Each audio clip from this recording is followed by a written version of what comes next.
Olá, tudo bem com você? No capítulo 9 de 1 Coríntios, Paulo defende seu apostolado e prova que quem se dedica exclusivamente à pregação do Evangelho tem direito de ser mantido pela igreja. Os conversos e os membros da igreja eram a prova do apostolado de Paulo. O ministério pastoral pode ser avaliado também pelo número de pessoas que o pastor, o pregador, o evangelista leva até Jesus. Verso 5. Além da manutenção material, o apóstolo tem o direito de ter uma esposa, até porque ela pode ser uma grande aliada no ministério. Verso 8. Os servos de Deus também precisam do pão de cada dia. Na verdade, trata-se de um privilégio poder ajudar a manter o ministério pastoral. Isso podemos perceber no verso 11. É uma alegria quando podemos realmente estimular uma pessoa a se dedicar exclusivamente à pregação do Evangelho. De certa forma, os frutos espirituais que essa pessoa consegue acabam sendo também parte do nosso esforço e temos participação também nessa alegria. Versos 12 e 13, embora fosse um direito apostólico, Paulo abriu mão do sustento da igreja, talvez para evitar que se intensificassem as divisões entre os membros. Já havia desavenças suficientes lá em Corinto e as pessoas estavam ali disputando para ver quem era discípulo desse ou daquele. Paulo não queria trazer mais problemas à igreja, então ele abriu mão realmente desse direito. Verso 14 diz que os que pregam o Evangelho, que vivam do Evangelho. Pastores devem se dedicar exclusivamente à pregação e ao cuidado da igreja. Isso evita também interesses divididos. Verso 16, Paulo exclama: ai de mim se não pregar o Evangelho. Na verdade, é impossível ser um cristão convertido e não falar de Jesus. A pessoa que nasce para o reino de Deus, que se converte para Jesus, diz Ellen White, que nasce como um missionário.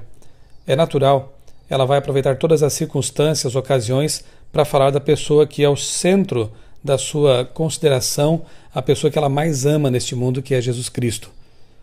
Paulo disse: ai de mim se não evangelizar, creio até porque isso explodiria nele. Era o desejo dele sempre falar de Jesus. Nos versos 19 a 22 encontramos que não se trata de perder a identidade, mas de construir pontes para alcançar diversas pessoas para Jesus. Pregar o Evangelho também é conviver com os diferentes, a fim de influenciá-los. Aqui Paulo diz que se fez de judeu para ganhar os judeus, se fez de grego para ganhar os gregos. Então veja, ele construía pontes, ele se aproximava das pessoas, utilizava aquilo que era lícito nas culturas delas, na cultura delas, para que pudesse fazer disso uma ponte. Nós vimos isso lá em Atos 17, por exemplo, quando Paulo está em Atenas, e ali ele se vale de elementos da cultura local grega, a fim de alcançar aquelas pessoas, despertar o interesse delas. Paulo ele não perdeu sua identidade ao fazer isso. Paulo não imergiu nessa cultura, deixando de lado o cristianismo. Muito pelo contrário. Ele aproveitava esses elementos, repito, para ganhar as pessoas para Jesus, para trazer as pessoas para uma cultura bíblica. Verso 25. Um atleta se domina, é disciplinado e focado em busca de uma simples medalha. Aqui Paulo faz mais uma comparação e ele usa o treinamento de um atleta como metáfora para a vida cristã. Como deveria ser então a vida de quem almeja a coroa eterna? Deveria muito mais do que um atleta se controlar, se dominar, ser focado, ser disciplinado, a fim de realmente levar uma vida cristã correta, coerente, digna e se preparar para a vida eterna. Não basta correr, Paulo diz, tem que saber para onde se corre. O cristão, mais do que ninguém, precisa ser alguém que tem uma meta na vida e manter o foco sempre no céu. Verso 27. Além de poder contar com a ajuda divina, o cristão precisa lutar contra suas más tendências e os desejos da carne, como diz a Bíblia. Deve transformar seu corpo em um escravo da razão e da fé. Nunca ser dominado por seus impulsos, mas dominar os impulsos.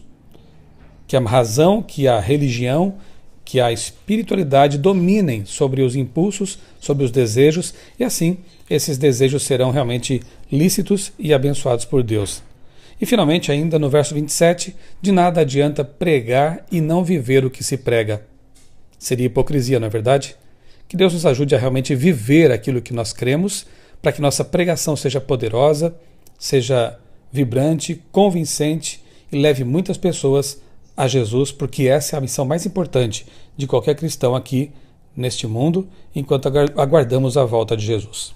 Eu sou o pastor Michelson Borges, desejo a você um dia muito abençoado em companhia do nosso amado amigo e Salvador Jesus Cristo.